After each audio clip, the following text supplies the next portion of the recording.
It's time to normalize this. Number 1, pag absent ka, absent ka. Huwag mo nang isipin ang mga naiwang work mo. Kaya ka nga nag-absent eh. Kasi may reason ka not to work.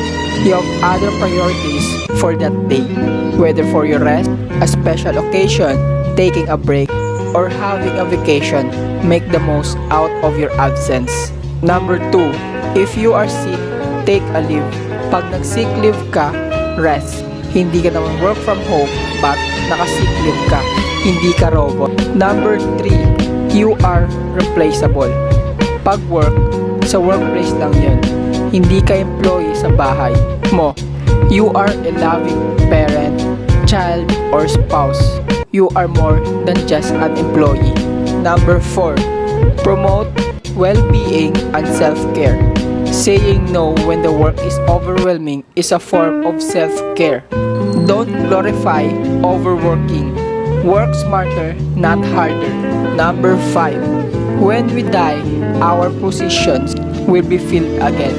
After a few months, but the vacuum and void in our families and at our homes might be costly.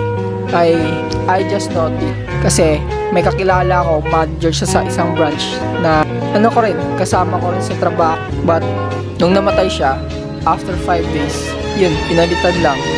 Number 6, take a break. Magbakasyon, mag-travel, have a me time too.